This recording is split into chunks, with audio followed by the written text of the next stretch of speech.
ਸਤਿ ਸ਼੍ਰੀ ਅਕਾਲ ਜੀ। ਸਵਾਗਤ ਕਰਦੇ ਹਾਂ ਸਾਡੇ ਸਾਰੇ ਦਰਸ਼ਕਾਂ ਦਾ ਗੂੰਜਾਂ ਸਿੱਖ ਵਿਰਸੇ ਦੀਆਂ ਸਾਡੀ ਖਾਸ ਪੇਸ਼ਕਸ਼ ਦੇ ਵਿੱਚ। ਦਿੱਲੀ ਸਿੱਖ ਗੁਰਦੁਆਰਾ ਮੈਨੇਜਮੈਂਟ ਕਮੇਟੀ ਵੱਲੋਂ ਇਸ ਕਰੋਨਾ ਮਹਾਮਾਰੀ ਦੇ ਵਿੱਚ ਉਹਨਾਂ ਲੋੜਵੰਦਾਂ ਤੱਕ ਲਗਾਤਾਰ ਲੰਗਰ ਪਹੁੰਚਾਇਆ ਜਾ ਰਿਹਾ ਹੈ ਜਿਹੜੇ ਰੋਜ਼ ਆਪਣੀ ਰੋਟੀ ਕਮਾਉਂਦੇ ਸੀਗੇ। ਸਾਡੇ ਨਾਲ ਇੱਥੇ ਦਿੱਲੀ ਸਿੱਖ ਗੁਰਦੁਆਰਾ ਮੈਨੇਜਮੈਂਟ ਕਮੇਟੀ ਦੇ ਜਨਰਲ ਸਕੱਤਰ ਹਰਮੀਤ ਸਿੰਘ ਕਾਲਕਾ ਮੌਜੂਦ ਨੇ। ਕਾਲਕਾ ਸਾਹਿਬ ਬਹੁਤ-ਬਹੁਤ ਸਵਾਗਤ ਹੈ ਤੁਹਾਡਾ। ਕਾਲਕਾ ਸਾਹਿਬ, ਸਰਕਾਰਾਂ ਵੱਲੋਂ ਕਰਫਿਊ ਲਗਾਇਆ ਜਾ ਰਿਹਾ ਹੈ, ਲੋਕਡਾਊਨ ਦੀ ਮਿਆਦ ਵੀ ਵਧਾਈ ਜਾ ਰਹੀ ਹੈ। ਲੋਕਡਾਊਨ 1 ਦੀ ਗੱਲ ਕਰੀਏ, 2, 3, 4, ਹੁਣ ਲੋਕਡਾਊਨ 5 ਵੀ ਆਉਣ ਲੱਗਿਆ। ਦੇਖੋ ਉਹਦੇ ਵਿੱਚ ਸਰਕਾਰਾਂ ਕੀ ਹੁਣ ਨਿਰਦੇਸ਼ ਜਾਰੀਆਂ ਕਰਦੀਆਂ ਨੇ, ਪਰ ਇਸ ਦੇ ਵਿੱਚ ਦਿੱਲੀ ਸਿੱਖ ਗੁਰਦੁਆਰਾ ਮੈਨੇਜਮੈਂਟ ਕਮੇਟੀ ਦੀ ਬੜੀ ਅਹਿਮ ਭੂਮਿਕਾ ਰਹੀ ਹੈ। ਦਿੱਲੀ ਸਿੱਖ ਗੁਰਦੁਆਰਾ ਮੈਨੇਜਮੈਂਟ ਕਮੇਟੀ ਨੇ ਉਹਨਾਂ ਲੋਕਾਂ ਤੱਕ ਲੰਗਰ ਪਹੁੰਚਾਇਆ ਜਿਹੜੇ ਰੋਜ਼ ਆਪਣੀ ਰੋਟੀ ਕਮਾਉਣ ਵਾਸਤੇ ਘਰੋਂ ਨਿਕਲਦੇ ਹੁੰਦੇ ਸੀਗੇ, ਆਪਣੇ ਪਰਿਵਾਰ ਪਾਲਦੇ ਹੁੰਦੇ ਸੀਗੇ। ਜਿਹੜਾ ਤੰਦੂਰ ਚਲਾਉਂਦਾ ਹੁੰਦਾ ਸੀ ਜਾਂ ਜਿਹੜਾ ਆਪਣੀ ਲੇਬਰ ਕਰਦਾ ਹੁੰਦਾ ਸੀਗਾ, ਉਹਨਾਂ ਤੱਕ ਤੁਸੀਂ ਲੰਗਰ ਪਹੁੰਚਾਇਆ। ਦੇਖੋ, ਮੈਂ ਸਮਝਦਾ ਕਿ ਜਿਸ ਤਰ੍ਹਾਂ ਤੁਸੀਂ ਉਹਨੇ ਕਿਹਾ ਕਿ ਲੋਕਡਾਊਨ 4 ਚੱਲ ਰਿਹਾ, ਅਗਰ ਅਸੀਂ ਗੁਰਦੁਆਰਾ ਪ੍ਰਬੰਧ ਦੇ ਹਿਸਾਬ ਦੇ ਨਾਲ ਦੇਖੀਏ ਤਾਂ ਸਾਡੇ ਹਿਸਾਬ ਦੇ ਨਾਲ ਲੋਕਡਾਊਨ ਜਿਹੜਾ ਪਹਿਲਾਂ ਸ਼ੁਰੂ ਹੋਇਆ ਸੀ ਉਸ ਤੋਂ ਤਕਰੀਬਨ 1 ਮਹੀਨਾ ਪਹਿਲੇ ਗੁਰਦੁਆਰਾ ਸਾਹਿਬ ਦੇ ਵਿੱਚ ਸੰਗਤ ਆਉਣੀਆਂ ਬਹੁਤ ਘੱਟ ਗਈਆਂ ਸੀ। ਅਗਰ ਅਸੀਂ ਪੂਰਾ ਮਾਰਚ ਦਾ ਮਹੀਨਾ ਦੇਖੀਏ ਔਰ ਫਰਵਰੀ ਐਂਡ ਤੋਂ ਬਾਅਦ ਤਕਰੀਬਨ 25% ਸੰਗਤ ਗੁਰਦੁਆਰੇ ਦੇ ਵਿੱਚ ਆਈ, ਔਰ ਉਹਦੇ ਨਾਲ ਜਦ ਸੰਗਤ ਘੱਟ ਆਉਂਦੀ ਹੈ ਤੇ ਉਹਦੇ ਕਰਕੇ ਗੁਰੂ ਦੀ ਗੋਲਕ ਦੇ ਵਿੱਚ ਵੀ ਫਰਕ ਆਉਂਦਾ। ਮਗਰ ਇਹ ਜ਼ਿੰਮੇਵਾਰੀ ਸੀ ਦਿੱਲੀ ਸਿੱਖ ਗੁਰਦੁਆਰਾ ਪ੍ਰਬੰਧਕ ਕਮੇਟੀ ਦੀ ਕਿ ਜਿਹੜੀ ਮਹਾਮਾਰੀ ਕਰਕੇ ਲੋਕਾਂ ਦੇ ਕੰਮਕਾਜ ਰੁਕ ਗਏ ਔਰ ਲੋਕਾਂ ਦੇ ਉੱਤੇ ਸਰਕਾਰ ਵੱਲੋਂ ਜਦ ਲਾਕਡਾਊਨ ਕੀਤਾ ਗਿਆ ਉਹ ਰੋਜ਼ ਆਪਣੇ ਕੰਮਾਂ 'ਤੇ ਨਹੀਂ ਜਾ ਸਕੇ। ਦਿਹਾੜੀਆਂ ਵਾਲੇ ਦਿਹਾੜੀਆਂ ਨਹੀਂ ਲਗਾ ਸਕਦੇ ਸੀ, ਜਿਹੜੇ ਬੰਦੇ ਗੱਡੀਆਂ ਚਲਾਉਂਦੇ ਆ, ਆਟੋ ਡਰਾਈਵਰ ਔਰ ਗੱਡੀਆਂ ਟੈਕਸੀਆਂ ਚਲਾਉਣ ਵਾਲੇ, ਇਹੋ ਜਿਹਿਆਂ ਕੋਲੋਂ ਕਿਰਤ ਕਰਨ ਵਾਲੇ ਬੰਦਿਆਂ ਕੋਲੋਂ ਰੋਜ਼ਗਾਰ ਨਾ ਰਿਹਾ। ਤੇ ਇੱਕ ਫੈਸਲਾ ਲਿਆ ਗਿਆ ਤਕਰੀਬਨ 23 ਮਾਰਚ ਨੂੰ ਸਾਡੇ ਵੱਲੋਂ ਕਿ ਅਸੀਂ ਜਿਹੜਾ ਲੋਕਾਂ ਦੇ ਘਰ ਤੱਕ ਲੰਗਰ ਪਹੁੰਚਾਇਆ ਜਾਏ, ਰਾਸ਼ਨ ਪਹੁੰਚਾਇਆ ਜਾਏ, ਜਿਹੜੇ ਲੋੜਵੰਦਾਂ ਦੇ ਘਰ ਜਿਹੜੀ ਜ਼ਰੂਰਤ ਦੀ ਚੀਜ਼ਾਂ ਨੇ ਉਹਨਾਂ ਨੇ ਜ਼ਰੂਰ ਪਹੁੰਚਾਈ ਜਾਏ।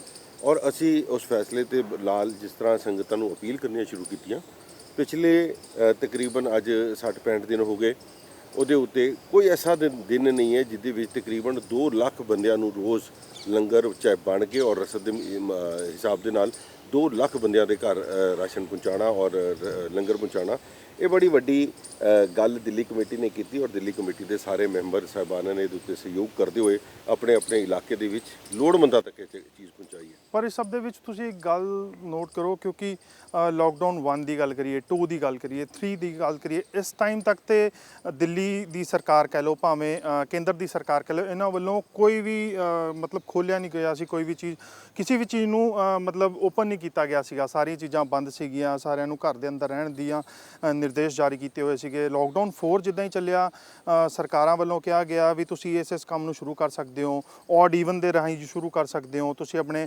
ਸੋਸ਼ਲ ਡਿਸਟੈਂਸਿੰਗ ਤੁਹਾਨੂੰ ਰੱਖਣੀ ਪਏਗੀ, ਸੈਨੀਟਾਈਜ਼ਰ ਯੂਜ਼ ਕਰਨਾ ਪਏਗਾ, ਮਾਸਕ ਪਾ ਕੇ ਕੰਮ ਕਰਨਾ ਪਏਗਾ।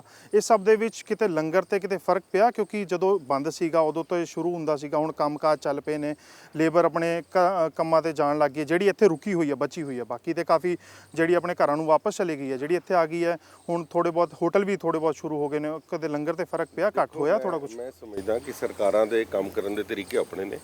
ਗੁਰਦੁਆਰਾ ਪ੍ਰਬੰਧਕ ਕਮੇਟੀ ਦਾ ਜਿਹੜਾ ਨਿਜ਼ਾਮ ਹੈ ਉਹ ਸੰਗਤਾਂ ਦੇ ਸਹਿਯੋਗ ਦੇ ਨਾਲ ਚੱਲਦਾ ਹੈ।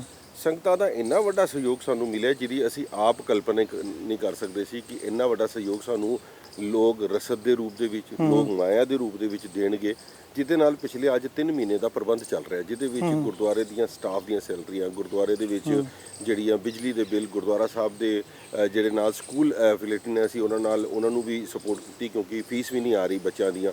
ਸੋ ਐਸੀ ਜਿਹੜੀ ਸਪੋਰਟ ਜਦ ਸੰਗਤਾਂ ਤੋਂ ਮਿਲਦੀ ਹੈ ਤਾਂ ਮੈਂ ਸਮਝਦਾ ਕਿ ਹੋਰ ਹੌਸਲੇ ਬੁਲੰਦ ਹੁੰਦੇ ਨੇ। ਔਰ ਸਾਡੀ ਟੀਮ ਨੇ ਜੋ ਮਿਲ ਕੇ, ਸ਼੍ਰੋਮਣੀ ਅਕਾਲੀ ਦਲ ਦੀ ਟੀਮ ਨੇ ਮਿਲ ਕੇ ਇੰਨਾ ਕੁ ਕੰਮ ਕੀਤਾ ਕਿ ਰੋਜ਼ ਸਾਨੂੰ ਪ੍ਰੇਰਣਾ ਮਿਲਦੀ ਸੀ ਕਿ ਨਹੀਂ, ਅੱਜ ਜਿਹੜੇ ਘਰਾਂ ਦੇ ਵਿੱਚ ਅਸੀਂ ਨਹੀਂ ਵੀ ਪਹੁੰਚ ਸਕਦੇ, ਜਿਹੜੇ ਕਈ ਇਹੋ ਜਿਹੇ ਲੋਕ ਸਾਡੇ ਸਿੱਖਲੀ ਘਰ ਬਰਾਦਰੀ ਦੇ ਲੋਕ ਨੇ ਜਿਹੜੇ 84 ਦੇ ਵਿਕਟਮਸ ਹੈਗੇ ਨੇ, ਜਿੱਥੇ ਤੱਕ ਲੋਕ ਜਾਣਾ ਵੀ ਨਹੀਂ ਚਾਹੁੰਦੇ ਸੀ ਕਿ ਉਸ ਏਰੀਆ ਦੇ ਵਿੱਚ ਕੋਰੋਨਾ ਦੇ ਵਿਕਟਮਸ ਹੈਗੇ ਸੀ, ਉੱਥੇ ਤੱਕ ਸਾਡੇ ਮੈਂਬਰਾਂ ਨੇ ਜਾ ਕੇ ਇਹ ਕੀਤੀ ਹੈ। ਸੋ ਮੈਂ ਸਮਝਦਾ ਕਿ ਜਿੰਨਾ ਕੁ ਸਾਡੇ ਉੱਤੇ ਪ੍ਰੈਸ਼ਰ ਪੈਂਦਾ ਰਿਹਾ, ਸਾਡੀ ਟੀਮ ਨੇ ਇਹਨੂੰ ਵੱਧ ਚੜ੍ਹ ਕੇ ਅੱਗੇ ਵੱਧ ਕੇ ਆਪਣੀ ਜ਼ਿੰਮੇਵਾਰੀ ਨਿਭਾਈ ਹੈ। ਪਰ ਇਸ ਸਭ ਦੇ ਵਿੱਚ ਅਸੀਂ ਗੱਲ ਕਰੀਏ ਤੇ ਜਿੱਦਾਂ ਹੁਣ ਕਿਤੋਂ ਨਾ ਕਿਤੋਂ ਅਗਰ ਤੁਹਾਨੂੰ ਇਨਕਮ ਹੋਏਗੀ ਤਾਂ ਤੁਸੀਂ ਅੱਗੇ ਸੈਲਰੀਆਂ ਦੇਵੋਗੇ, ਤਾਂ ਤੁਸੀਂ ਮਤਲਬ ਅੱਗੇ ਆਪਣੀ ਮੈਨੇਜਮੈਂਟ ਚਲਾਓਗੇ।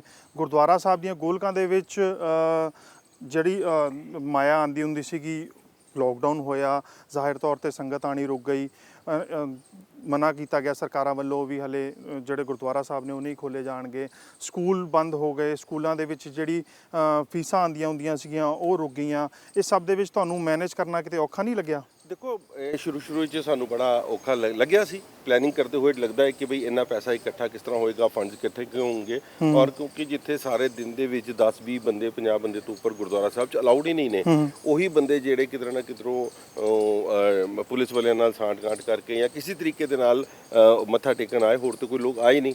ਇਸ ਕਰਕੇ ਸਾਨੂੰ ਵੀ ਇਸ ਚੀਜ਼ ਦਾ ਪੈ ਹੈਗਾ ਸੀ ਕਿ ਕਿਧਰੇ ਨਾ ਕਿਧਰੇ ਇਹ ਸਿਸਟਮ ਚੱਲੇਗਾ ਕਿ ਨਹੀਂ ਚੱਲੇਗਾ, ਮਗਰ ਗੁਰੂ ਮਹਾਰਾਜ ਨੇ ਆਪਣੇ ਕਾਰਜ ਆਪ ਕਰਾਣੇ ਹੁੰਦੇ, ਕਿਸੇ ਬੰਦੇ ਦੇ ਵਾਸਤਾ ਨਹੀਂ ਹੈ। ਔਰ ਜਿਸ ਤਰੀਕੇ ਦੇ ਨਾਲ ਅਸੀਂ ਪਲੈਨਿੰਗ ਕੀਤੀ ਔਰ ਸਾਡੀ ਪਲੈਨਿੰਗ ਕਾਮਯਾਬ ਹੋਈ। ਸਾਡੇ ਉੱਤੇ ਕਈ ਲੋਕਾਂ ਨੇ ਕਿੰਤੂ ਪਰੰਤੂ ਵੀ ਕੀਤੇ ਕਿ ਜੀ ਤੁਸੀਂ ਗੁਰਦੁਆਰੇ ਦੀ ਸਟੇਜ ਦੇ ਉੱਤੇ ਜਾ ਕੇ ਸਪੀਚਾਂ ਕਰਦੇ ਹੋ, ਤੁਸੀਂ ਗੁਰਦੁਆਰੇ ਦੇ ਉੱਤੋਂ ਜਾ ਕੇ ਲੋਕਾਂ ਨੂੰ ਦੇ ਮਾਇਆ ਦੀ ਕਰਦੇ ਹੋ, ਇਹ ਕੀ ਕਹਿੰਦੇ ਇਹ ਸ਼ੋਭਾ ਨਹੀਂ ਦਿੰਦਾ। ਮਗਰ ਮੈਂ ਸਮਝਦਾ ਕਿ ਇਸ ਔਖੀ ਘੜੀ ਦੇ ਵਿੱਚ ਜਿਸ ਲਾਈਨ ਨੂੰ ਅਸੀਂ ਫੜਿਆ ਔਰ ਉਹਦੇ ਲਾਈਨ ਦੇ ਵਿੱਚ ਅਸੀਂ ਕਾਮਯਾਬ ਹੋਏ। ਸੰਗਤਾਂ ਨੂੰ ਪ੍ਰੇਰਿਤ ਕੀਤਾ ਗਿਆ, ਸੰਗਤਾਂ ਨੂੰ ਜਦ ਤੱਕ ਦੱਸਿਆ ਨਾ ਜਾਏ ਕਿ ਬਈ ਇਸ ਚੀਜ਼ ਦੀ ਸਾਡੀ ਗੁਰੂ ਘਰ 'ਚ ਰਿਕੁਆਇਰਮੈਂਟ ਹੈ, ਇਸ ਚੀਜ਼ ਦੀ ਸਾਨੂੰ ਲੋੜ ਹੈ ਔਰ ਇਹ ਇਸ ਸਾਡੇ ਸੱਜਣ ਨੇ ਦਿੱਤੀ ਹੈ, ਮੈਂ ਸਮਝਦਾ ਕਿ ਕਿਸੇ ਦੀ ਸ਼ਲਾਘਾ ਕਰਨੀ ਵੀ ਉਹਦੀ ਬੁਰਾਈ ਨਹੀਂ ਹੈ। ਔਰ ਸਾਨੂੰ ਇਹ ਚੀਜ਼ ਕਰਨੀ ਪਈ, ਭਾਵੇਂ ਸਾਡੇ ਆਪਣਿਆਂ 'ਚੋਂ ਵੀ ਕਈਆਂ ਨੇ ਕਿਹਾ ਜੀ ਕਿ ਤੁਸੀਂ ਗੁਰਦੁਆਰੇ ਦੀ ਸਟੇਜ 'ਤੇ ਰੋਜ਼ ਨਾ ਜਾਓ। ਸਰਦਾਰ ਮਨਜਿੰਦਰ ਸਿੰਘ ਸਿਰਸਾ ਪ੍ਰਧਾਨ ਸਾਹਿਬ ਨੇ ਇੱਕ ਨਿਯਮ ਬਣਾ ਰੱਖਿਆ ਕਿ ਹਰ ਦੂਜੇ ਦਿਨ ਜਾ ਕੇ ਬੰਗਲਾ ਸਾਹਿਬ ਦੀ ਸਟੇਜ ਤੋਂ ਜ਼ਰੂਰ ਸੰਗਤਾਂ ਨੂੰ ਅਪੀਲ ਵੀ ਕਰਦੇ ਨੇ ਔਰ ਜਿਨ੍ਹਾਂ ਨੇ ਮਾਇਆ ਦਿੱਤੀ ਉਹਨਾਂ ਦੇ ਨਾਮ ਵੀ ਲਿੱਤੇ ਜਾਂਦੇ। ਮੈਂ ਸਮਝਦਾ ਕਿ ਜਿਹੜੀ ਲੋਕਾਂ ਦੀ ਇਹ ਭਾਵਨਾ ਵੀ ਹੁੰਦੀ ਹੈ ਕਿ ਸਾਰੇ ਇੱਕ ਕਿਸਮ ਦੇ ਲੋਕ ਨਹੀਂ ਹੁੰਦੇ, ਮਗਰ ਮੈਂ ਸਮਝਦਾ ਕਿ ਜਿਸ ਤਰੀਕੇ ਦੇ ਨਾਲ ਲੋਕਾਂ ਨੇ ਵਿਸ਼ਵਾਸ ਰੱਖਿਆ ਦਿੱਲੀ ਕਮੇਟੀ ਦੇ ਉੱਤੇ, ਸਾਡੀ ਟੀਮ ਦੇ ਉੱਤੇ, ਔਰ ਇੰਨੇ ਵੱਡੇ ਪੱਧਰ ਦੇ ਉੱਤੇ ਮਾਇਆ ਇਕੱਠੀ ਹੋਈ ਹੈ ਜਿਹਦੇ ਨਾਲ ਸਾਰੇ ਪ੍ਰਬੰਧ ਚੱਲ ਗਏ। ਵੱਡੀ ਸਰਕਾਰਾਂ ਦੇ ਸਿਸਟਮਸ ਕੋਲੈਪਸ ਹੋ ਗਏ ਨੇ, ਮਗਰ ਦਿੱਲੀ ਸਿੱਖ ਗੁਰਦੁਆਰਾ ਪ੍ਰਬੰਧਕ ਕਮੇਟੀ ਦੇ ਸਾਰੇ ਸਿਸਟਮ ਨਿਰੰਤਰ ਉਸੇ ਹਿਸਾਬ ਨਾਲ ਚੱਲ ਰਹੇ ਨੇ ਜਿਸ ਹਿਸਾਬ ਨਾਲ ਪਹਿਲੇ ਚੱਲਦੇ ਆ ਰਹੇ ਸੀ। ਸੋ ਮੈਂ ਸਮਝਦਾ ਕਿ ਜਿੱਥੇ ਗੋਲਕਾਂ ਦਾ ਘਾਟਾ ਹੋਇਆ, ਮਗਰ ਲੋਕਾਂ ਨੇ ਆਪਣਾ ਦਸਵੰਧ ਆਨਲਾਈਨ ਭੇਜ ਕੇ ਜਾਂ ਚੈਕਸ ਦੇ ਰਾਹੀਂ ਜਾਂ ਸਾਨੂੰ ਫੋਨ ਕਰਕੇ ਕੈਸ਼ ਰਾਹੀਂ ਭੇਜਿਆ, ਮੈਂ ਉਹਨਾਂ ਦਾ ਧੰਨਵਾਦ ਕਰਦਾ ਕਿ ਉਹਨਾਂ ਦੇ ਸਦਕੇ ਇਹ ਸਾਰੇ ਪ੍ਰਬੰਧ ਚੱਲਦੇ ਆ। ਸਾਡੀ ਇਹ ਖਾਸ ਪੇਸ਼ਕਸ਼ ਜਾਰੀ ਰਹੇਗੀ। ਫਿਲਹਾਲ ਰੁਕਦੇ ਹਾਂ ਇੱਕ ਬ੍ਰੇਕ ਦੇ ਲਈ।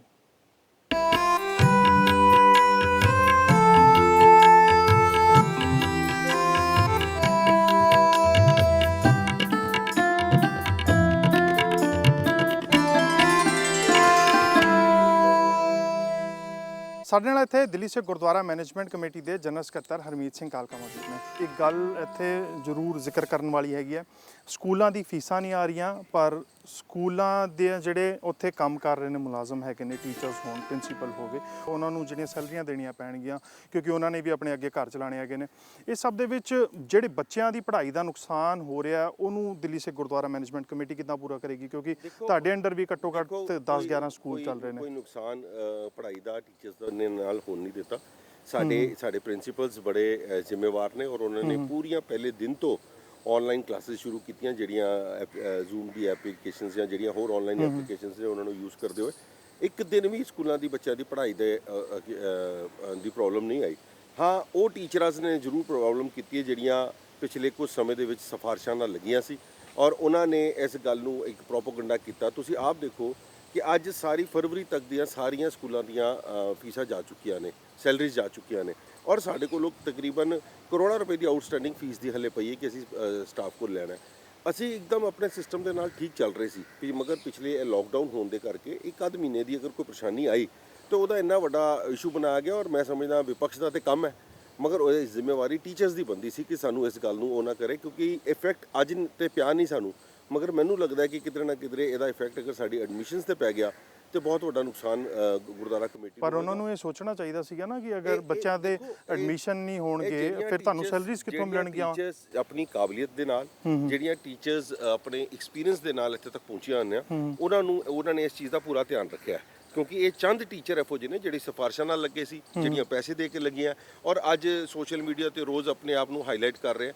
ਅੱਜ ਅਸੀਂ ਉਹਨਾਂ ਦੇ ਖਿਲਾਫ ਕੋਈ ਐਕਸ਼ਨ ਲੈਂਦੇ ਆ ਤੇ ਫਿਰ ਵੀ ਸੋਸ਼ਲ ਮੀਡੀਆ ਤੇ ਸਾਨੂੰ ਗਲਤ ਬੋਲਦੇ ਨੇ, ਇਸ ਕਰਕੇ ਅਸੀਂ ਉਹਨਾਂ ਨੂੰ ਉਹਨਾਂ ਦੇ ਹਾਲ ਤੇ ਛੱਡਤਾ ਔਰ ਅਸੀਂ ਇਹ ਸਿਸਟਮ ਬਣਾਇਆ ਕਿ ਗੁਰਦੁਆਰਾ ਪ੍ਰਬੰਧਕ ਕਮੇਟੀ ਕਿਸੇ ਵੀ ਨੈਗੇਟਿਵ ਅਪਰੋਚ ਤੇ ਨਹੀਂ ਜਾਏਗੀ, ਕੋਈ ਨੈਗੇਟਿਵ ਕੰਮ ਐਸਾ ਨਹੀਂ ਕਰੇਗੀ ਕਿਉਂਕਿ ਸਾਡੇ ਤੇ ਲੋਕਾਂ ਨੇ ਵਿਸ਼ਵਾਸ ਰੱਖਿਆ, ਸੰਗਤ ਨੇ ਵਿਸ਼ਵਾਸ ਰੱਖਿਆ। ਔਰ ਵਿਸ਼ਵਾਸ ਨੂੰ ਅਸੀਂ ਖਰਾਬ ਨਹੀਂ ਹੋਣ ਦਿਆਂਗੇ। ਇੱਕ ਇੱਕ ਪਾਈ ਦਾ ਅਸੀਂ ਜੋ ਉਹਨਾਂ ਦਾ ਦਸਵੰਧ 'ਚੋਂ ਪੈਸਾ ਆ ਰਿਹਾ ਉਹਦਾ ਹਿਸਾਬ ਦੇ ਰਹੇ ਹਾਂ, ਬਲਕਿ ਅਸੀਂ ਪਿਛਲੀ ਐਗਜ਼ੈਕਟਿਵ ਦੇ ਵਿੱਚ ਪਾਸ ਕੀਤਾ ਹੈ ਕਿ ਦਿੱਲੀ ਦੇ ਵਿੱਚ ਆਪਣੀਆਂ ਅਸੀਂ ਕਾਲ ਕਰ ਰਹੇ ਹਾਂ ਕਿ ਜਿੰਨੇ ਵੀ ਸਾਡੇ ਖਾਸ ਤੌਰ 'ਤੇ ਮੈਂ ਸਿੱਖ ਚਾਰਟਰਡ ਅਕਾਊਂਟੈਂਟਸ ਨੇ ਉਹਨਾਂ ਦਾ ਇੱਕ ਪੈਨਲ ਬਣਾਤਾ ਜਾਏ ਔਰ ਆ ਕੇ ਇੱਥੇ ਆ ਕੇ ਆਡਿਟਿੰਗ ਕਰਨ ਔਰ ਲੋਕਾਂ ਦੇ ਵਿੱਚ ਲੋਕਾਂ ਨੂੰ ਹਫਤੇ ਦੇ ਹਫਤੇ ਮਹੀਨੇ ਦੇ ਮਹੀਨੇ ਜੋ ਵੀ ਉਹ ਰਿਪੋਰਟ ਦੇਣਾ ਚਾਹਣ ਪੈਸਿਆਂ ਦਾ ਫੰਡਸ ਦਾ ਦੇਣ, ਕਿਉਂਕਿ ਸੰਗਤ ਦਾ ਪੈਸਾ ਹੈ ਔਰ ਕਦੀ ਇਹੋ ਜਿਹੀ ਗੱਲ ਨਹੀਂ ਆਉਣੀ ਚਾਹੀਦੀ ਕਿ ਇਸ ਸੰਗਤ ਦੇ ਪੈਸੇ ਦਾ ਦੁਰਉਪਯੋਗ ਹੋਇਆ।